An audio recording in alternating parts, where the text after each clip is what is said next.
하나님 말씀 보도록 하겠습니다. 오늘 하나님 말씀 마태복음 4장 12절에서 17절까지의 말씀입니다.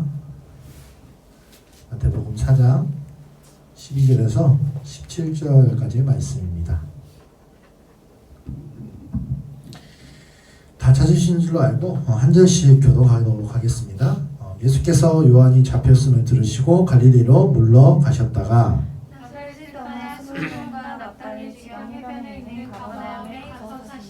이는 선지자 이사야를 통하여 하신 말씀을 이루하심이라 일렀으되 스물론 땅과 납달리 땅과 요단강 저편 해변길과 이방의 갈릴리여.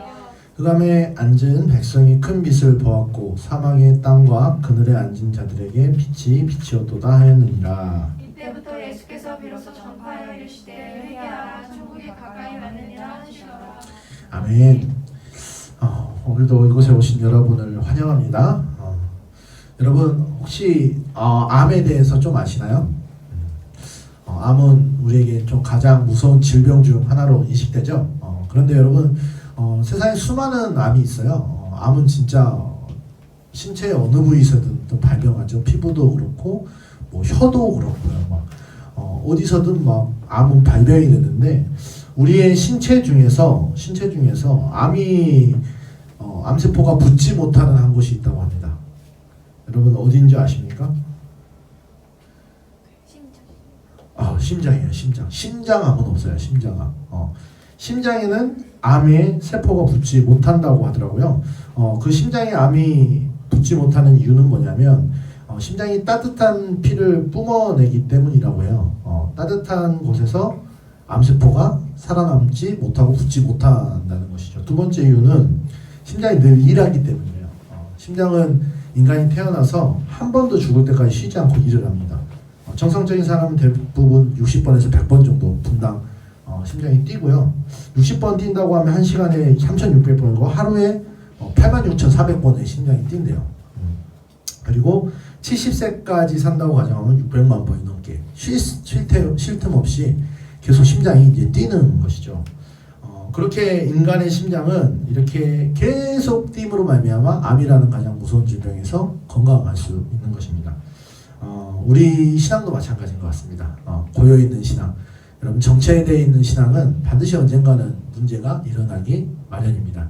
그러니까 우리가 어려울 때라도 힘들 때라도 우리 신앙은 멈추지 마시고 한결같이 주님 앞에 달려가야 하는 것이죠.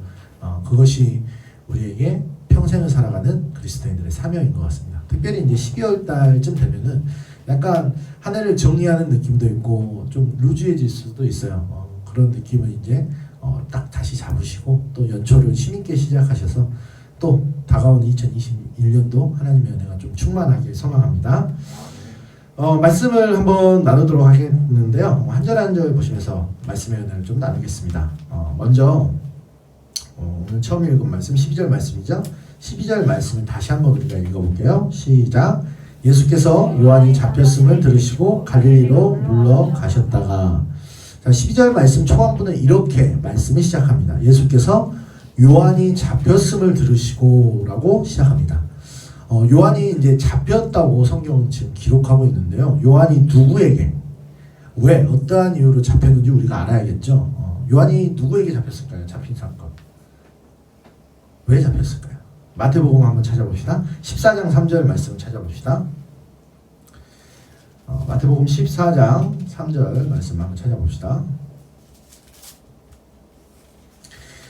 제가 읽어드릴게요. 전에 헤롯이 그 동생 빌립의 아내 헤로디아의 일로 요한을 잡아 결박하여 옥에 가두었으니. 자, 마태복음 14장 3절 말씀을 보면은 요한이 잡힌 이유를 이렇게 설명하고 있죠. 헤롯이 그 동생 빌립의 아내 헤로디아의 일로라고 그것 때문에 잡혔다고 지금 기록하고 있어요. 그럼 왜 잡힌 이유냐? 잡힌 이유가 뭐냐? 정확히 다시 얘기를 하면 헤롯한테 동생이 있었어요. 빌립이라는 동생. 근데 그 빌립이라는 동생의 아내가 있는데 그 아내가 헤로디아예요. 헤로디아. 근데 이 헤로디아가 당시 문헌에 보면 굉장히 미인이었다고 합니다. 굉장한 미인이었다고 합니다. 그리고 그 아내를 탐한 헤롯이 있을 수 없는 스캔들을 저질러버린 거죠. 그 동생의 아내를 뺏어버린 거예요. 네. 그리고 자기 아내를 삼아버렸어요. 이거는 당시에도 굉장히 큰 문제였습니다. 아주 큰 스캔들이었는데 이게 표면화되지 못한 이유는 헤롯이 권력자였어요. 그러니까 잘못 말했다가 잘못 고발했다가 헤롯한테 미움을 사서 죽을 수도 있기 때문에 당시 사람들은 다 알고 있는 사실이지만 쉬쉬하게 된 것이죠.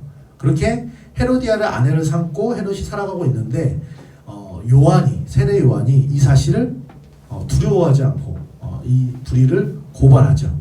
어떻게 이런 일이 있을 수 있냐? 동생의 아내를 취할 수 있느냐? 하고 이 사실을 공론화시키고 고발시키는 일을 해버립니다. 그리고 그 사건을 통하여 헤롯은 노하여서 이 요한을 잡아가게 되는 것이죠. 오늘 마태복음 14장은 다 읽지 않았지만 이 일로 인해 헤로디아는 자기 딸에게 음모를 꾸미게 하고 그리고 결국 요한은 참수를 당하게 됩니다. 그렇게 요한의 불꽃 같은 인생이 끝나게 되시죠. 오늘 지금 마태복음 4장 12절에서 말하는 요한이 잡혔다는 것은 이 사건을 말하는 거예요. 헤롯 왕의 스캔들을 고발하는 사건. 이 사건으로 인해서 이제 요한은 사역이 중단되어지고 잡혀가게 된 거예요. 그리고 그와 동시에 그 소식을 들은 예수께서 갈릴리로 물러가시는 거죠. 지금 광야에서 시험 받은 직후입니다. 물러가셨습니다. 그래서 13절에 보면 이렇게 기록되어 있어요. 나사렛을 떠나 스불론과 납달린 지경에 있는 가버나움에 가서 사시니. 지금 우리가 이 말씀을 보는데 지명이 몇 개 나와요. 12절에는 갈릴리라는 지명이 나오고요. 13절에는 나사렛이 나오죠. 그리고 스불론, 납달리, 그리고 가버나움이라는 몇 가지 지명이 나옵니다. 이 지명들을 우리가 조금 간단히 살펴보면은 갈릴리는 여러분 전라남도쯤으로 보시면 될 것 같아요. 그리고 나사렛, 스불론, 납달리, 가버나움 같은 경우는 뭐 담양, 광주, 나주, 화순 이렇게 보시면 될 것 같아요. 그러니까 갈릴리 지역 안에 지금 나사렛, 스불론, 납달리, 가버나움까지 포함이 되어 있는 거예요. 그렇죠?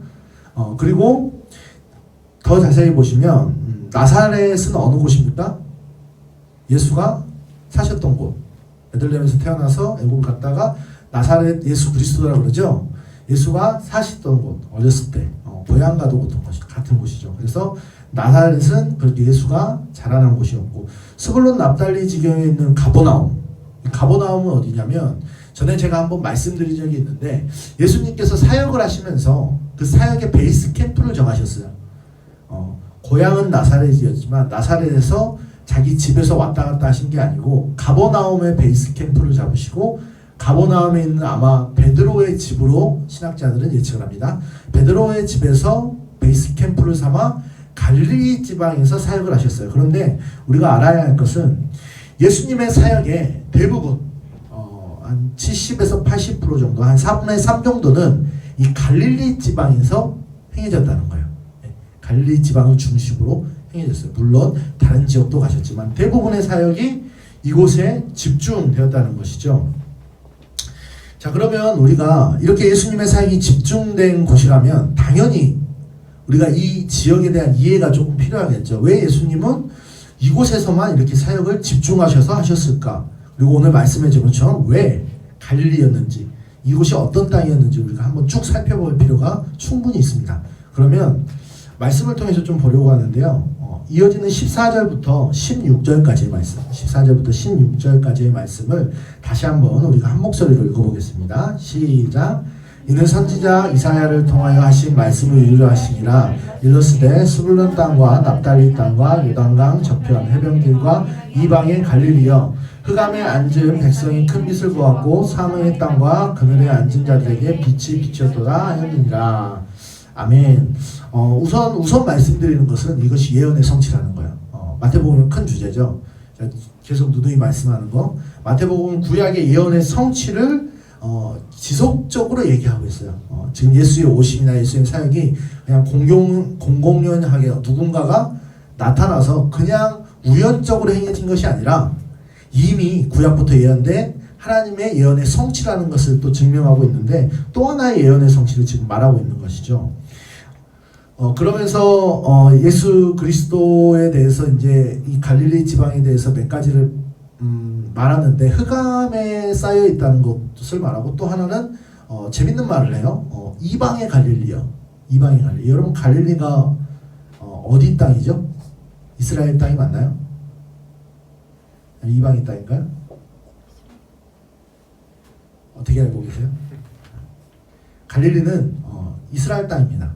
유대의 땅이에요. 근데 이방의 갈릴리어라는 이상한 표현을 해요. 그죠? 15절에 보면 이방의 갈릴리어.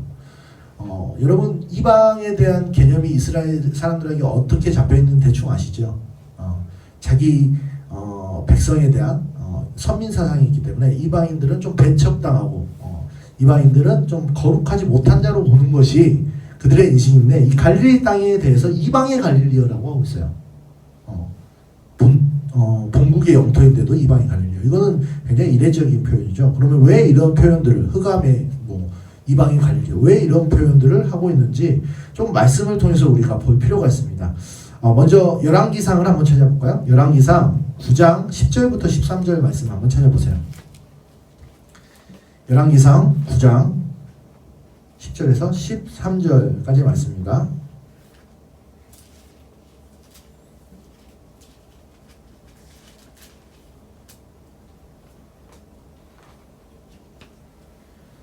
제가 한 절 한 절 읽으면서 여러분과 함께 나눌게요. 10절 제가 볼게요. 솔로몬이 두 집 곧 여호와의 성전과 왕국을 20년 만에 건축하기를 마치고, 자 이제 솔로몬이 건축을 합니다. 솔로몬 때 건축을 하죠. 다윗의 때는 지나고 두 집을 건축했다고 했어요. 하나는 성전, 또 하나는 왕궁을 건축합니다. 근데 몇 년이 걸렸어요? 20년 걸렸어요. 20년. 당시에 뭐 건축술이 조금 지금과 같지 않다고 하더라도 어쨌든 20년이나 걸린 건축이라면 이 규모가 결코 작지 않다는 건 우리가 당연히 알 수 있겠죠. 그리고 이어지는 11절 말씀 보면 이런 말이 나왔어요. 갈릴리 땅의 성읍 20곳을 히람에게 주었으니 이는 두로 왕 히람이 솔로몬에게 그 온갖 소원대로 백향목과 잣나무와 금을 제공하였습니다. 자, 여기 11절 말씀을 보니까 무슨 말이 나오냐면 갈릴리 땅에서 20곳을 히람에게 줬다. 이 히람은 누구냐면 이스라엘 근처에 있는 두로라는 이방 지역의 왕이에요. 근데 그 두로 왕 히람에게 20곳의 갈릴리 지역의 땅을 주었다고 말하고 있어요. 이거 뭐냐면 전쟁을 해서 빼앗긴 게 아니라 줬대요. 그런데 뒤에 보니까 그 준 이유가 뭐냐면 그 온갖 소원대로 백향목과 잣나무와 금을 제공하였다. 이거 무슨 말이냐면 바꾼 거예요. 바꾼 거. 건축하는데 건축 자재가 너무 많이 들어가는 거예요. 좋은 자재를 쓰려고 하는데 너무 많이 들어가는 거예요. 그런데 그 자료를 공급하기 위해서 이 두로왕 히람에게 이제 거래를 한 거죠. 내가 이 땅을 하나씩 넘겨줄 테니까 네가 나한테 좀 뭐 금이나 잣나무나 백향목을 좀 나한테 제공해라 하고 둘이 이제 거래를 한 거죠. 그렇게 20년 동안 하나하나씩 성읍을 넘기고 받았더니 20곳이나 하나님의 약속의 땅이었죠. 그 약속의 땅인 갈릴리를 20곳이나 넘겨주게 되었다는 거예요. 그런데 12절 말씀 보면 히람이 뭐라 그러냐면 히람이 두로에서 와서 솔로몬이 자기에게 준 성읍들을 보고 눈에 들지 아니하여 13절에 보면 이르기를 내 형제여 내게 준 이 성읍들이 이러한가 하고 이름하여 가불 땅이라고 하였더니 그 이름이 오늘까지 있느니라. 자, 그래서 가불이라는 게 무슨 말이냐면 히브리어로 가치 없는 이라는 뜻이에요. 가치 없는. 그러니까 지금 히람이 그래 성읍들을 받고 이제 성을 보러 왔어요. 20곳을 딱 시찰하는데 땅이 형편없는 거예요. 내가 그렇게 많은 건축물들을 줬는데 겨우 이런 땅을 나에게 줬다고? 그리고 그 두로왕 히람이 이 땅을 가불이라고 부르는 거예요. 가치 없다. 솔로몬이 이 땅을 내어준 것도 왜 내어줬을까요? 솔로몬은 이 땅을 가치 없다고 생각했을 거예요. 그리고 그 가치 없다는 인식은 그 시대에만 있었던 게 아니라 지금 유대인들, 예수님 시대 유대인들까지도 쭉 이어졌어요. 가치 없다.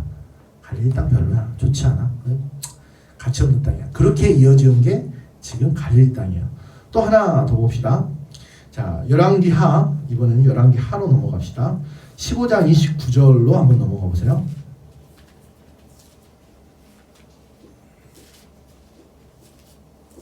열왕기하 15장 29절.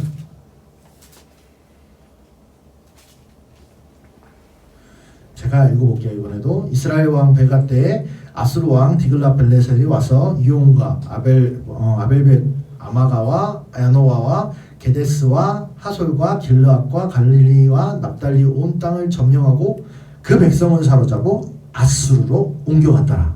자, 갈릴리와 납달리 온 땅을 점령했어요. 지금 이방인들이 아수르가. 그리고 그 백성을 사로잡아서 아수르로 옮겨갔어요.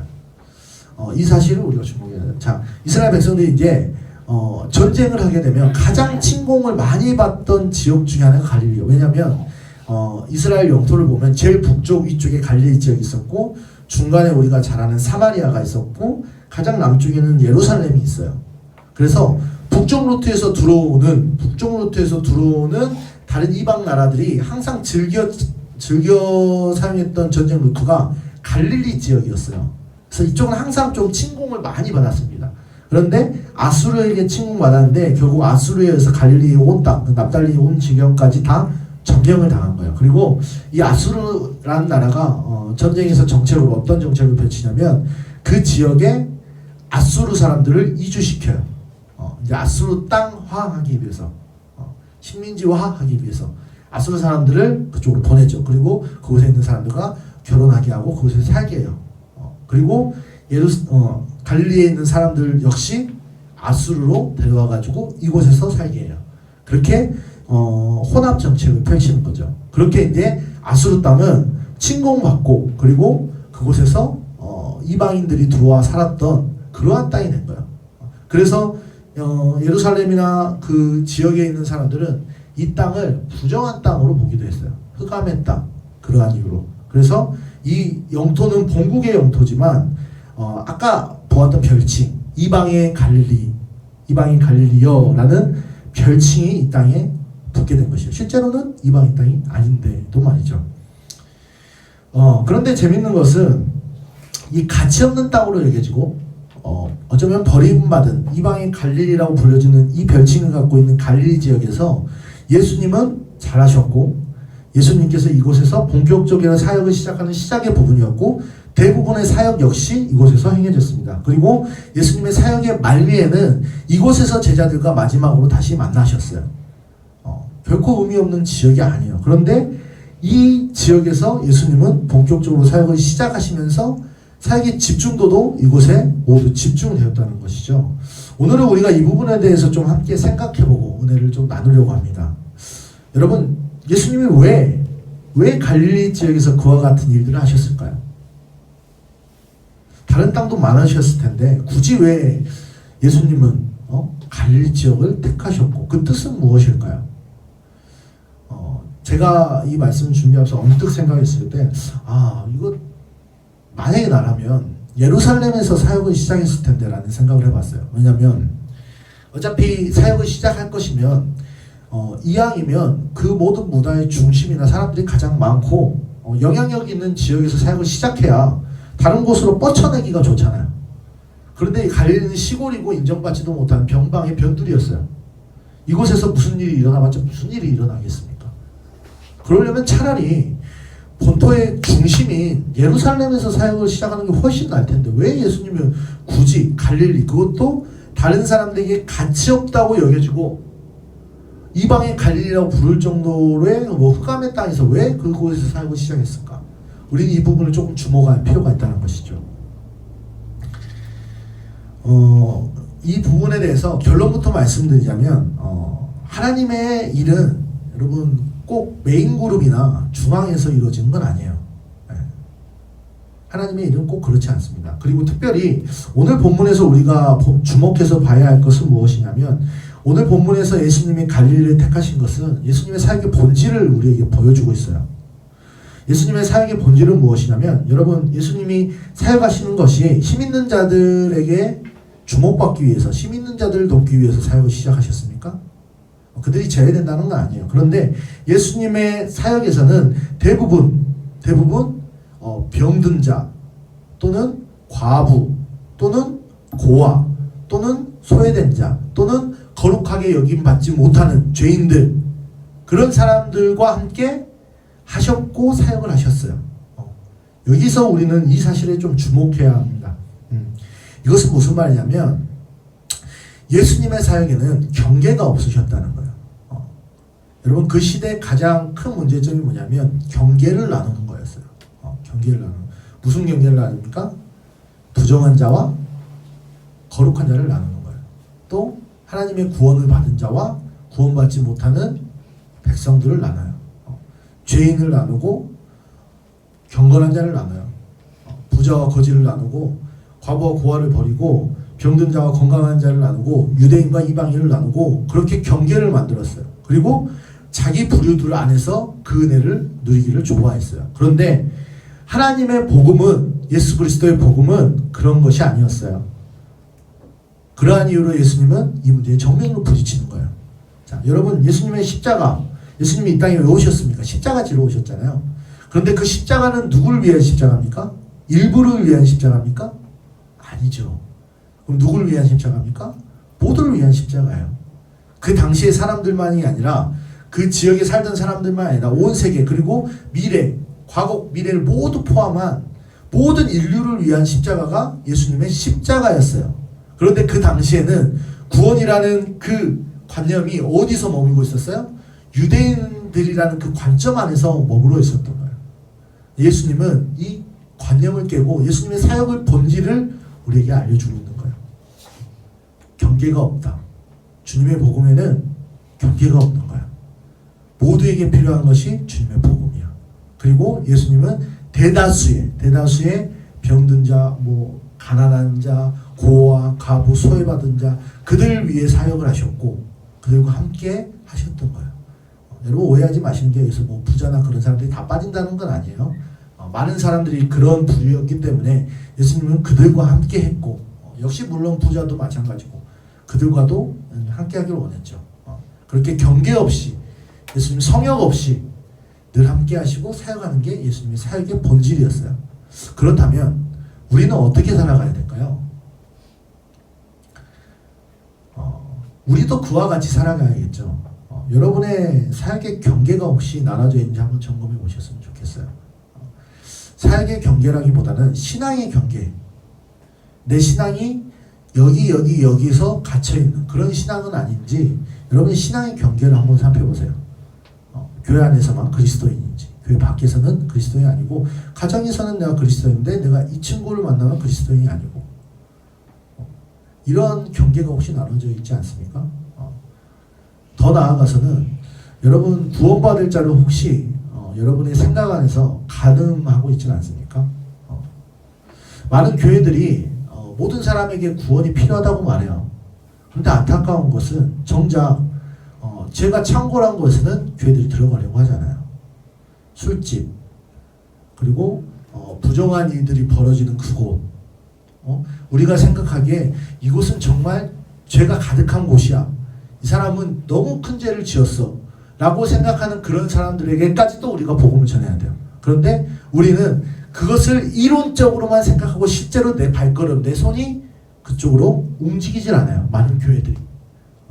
그런데 예수 그리스도의 복음은 어떻습니까? 예수 그리스도는 직접 그곳을 찾아가셨어요. 그들을 만나셨고 그들을 감싸셨고 그들과 함께 하셨어요. 그게 예수의 복음입니다. 경계가 없죠. 우리도 마찬가지라는 거예요. 여러분 경계를 없애셔야 됩니다. 이것은 부정한 것들에게 여러분을 내어주라는 것이 아니에요. 모든 사람에게 복음이 필요한 것을 여러분 인정하시고 내가 한 곳에서 내가 편한 자리에서 그 복음을 감당하는 편한 그리스도인이 아니라 어쨌든 예수 그리스도를 닮아가며 내가 부족할지라도 예수처럼 나아갈 수 있는 경계를 허물며 나아갈 수 있는 그러한 믿음들이 되시라는 거예요. 좀 여러분의 삶을 한번 돌아봤으면 좋겠습니다. 여러분의 경계는 어디에 머물러 있습니까? 머릿속으로 생각하시는 거 말고요. 여러분 삶을 진지하게 한번 돌아보세요. 나는 어디서는 그리스도인인데 어디서는 그리스도인이 아닌지. 나는 이 사람을 볼 때는 그리스도인의 사랑으로 보는데 이 사람을 볼 때는 차별의 눈으로 보고 있지 않은지. 동일한 눈으로 봐야 되는데 여러분의 삶을 좀 점검하시고 그 경계를 허물어 갔으면 좋겠습니다. 그렇게 해서 우리가 예수님처럼 좀 예수님 닮아가며 주님의 사랑을 전파하며 복음을 전파하며 살아갈 수 있는 믿음의 청년들이 됐으면 좋겠습니다. 이 말씀 기억하면서 우리가 좀 함께 찬양하길 원하는데요. 아까 종전에 찬양했던 예수 닮기입니다. 좀 가사를 묵상하시면서 우리가 주님을 닮아가는 심령으로 이 찬양 함께 고백하며 나가도록 하겠습니다.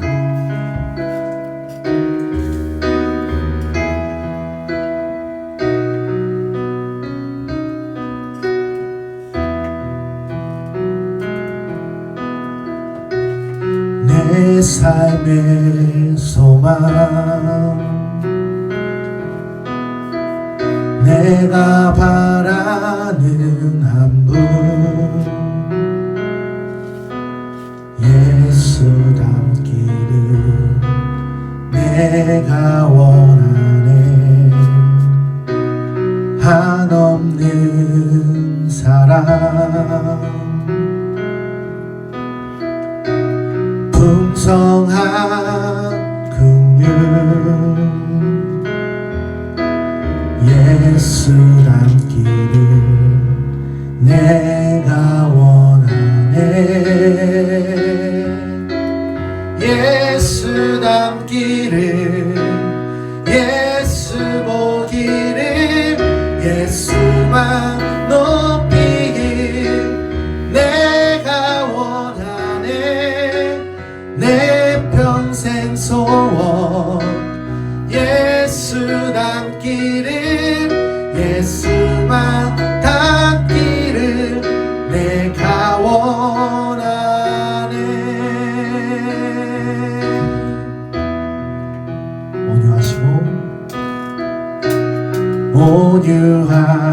온유하시고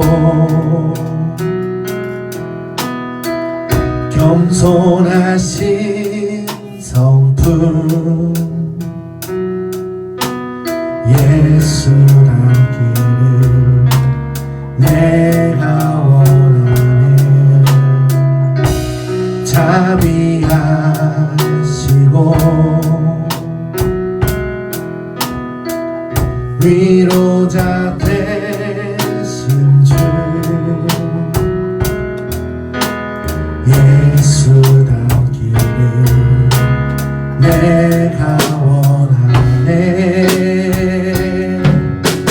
예수 닮기를 예수 보기를 예수만 높이길 내가 원하네 내 평생 소원 예수 닮기를 예수만 닮기를 내가 원하네 완전하신 예수 새롭게 하시네 연약한 내 영혼 온전하게 되리 예수 닮기를 예수 보기를 예수만 높이길 내가 원하네 내 평생 소원 예수 닮기를 예수만 닮기를 내가 원하네 예수 닮기를 예수 보기를 예수만 높이길 내가 원하네 내 평생 소원 예수 닮기를 예수만 닮기를 내가 원하네 자, 함께 기도했으면 좋겠습니다. 여러분 예수 닮기를 원합니다. 여러분 얼만큼 예수를 닮은 삶을 살아가고 계십니까? 닮으러 노력하고 계십니까? 특별히 이 시간 우리가 함께 기도하기를 원하는 건요 예수가 그래야 하듯이 우리가 내 삶의 경계를 허물어버리고 내 복음의 지경을 온 땅으로 온 민족에게 넓히기를 원합니다. 하나님 나에게 예수를 닮아갈 수 있는 은혜를 허락하여 주시고 내가 주님 닮아 살아갈 수 있는 믿음의 삶이 되게 하여 주시옵소서라고 우리의 삶을 두고 잠시 주님 앞에 기도하며 나아가도록 하겠습니다. 기도하겠습니다. 사랑하는 하나님 감사합니다. 제가 이 시간 주님 앞에 나아갑니다. 주님을 닮아가기를 원합니다. 아버지 완전한 인간으로 오신 그 예수 그리스도의 인간의 모형으로 우리가 닮아 아버지 주님 닮아가는 성화의 삶이 우리에게 깃든 소망하오니 특별히 우리의 삶의 경계 복음의 영역이 넓혀 있게 하여 주셔서 오늘 주님을 닮아감이 있게 하여 주시고 주의 뜻을 이룰 수 있는 믿음의 자녀가 되게 하여 주시옵소서. 주님을 바라봅니다. 주님을 사모합니다. 내 인생이 주님 되신 그 주님 아버지 따라가길 원합니다. 역사하여 주시옵소서. 하나님 감사합니다. 우리가 그리스도인으로서 궁극적으로 구해야 할 것은 장성하신 분량 예수 그리스도를 닮아가는 것일 것입니다. 하나님 우리에게 예수를 닮아감이 있길 원합니다. 세상을 닮아가는 세상의 자녀가 아니라 주님을 따라 주님을 닮아가는 주님의 자녀가 되길 소망합니다. 특별히 복음의 지경이 주님과 같이 넓어지길 소망하오니 내 안에 국한된 복음의 지경을 깨부수게 하여 주시고 하나님 온 지경으로 복음의 살개의 영토가 넓어지게 하여 주시며 온 사람들에게 주님의 복음을 확산시킬 수 있는 믿음의 자녀가 되게 하여 주시옵소서. 부족하고 연약하지만 주의 복음을 들고 나아갈 때 담대함을 허락하여 주시고 주님께서 사역하셨듯이 우리가 주님의 말씀을 부여잡고 살아갈 수 있는 믿음의 청년들 되게 하여 주시옵소서. 늘 함께 하여 주심을 믿사오며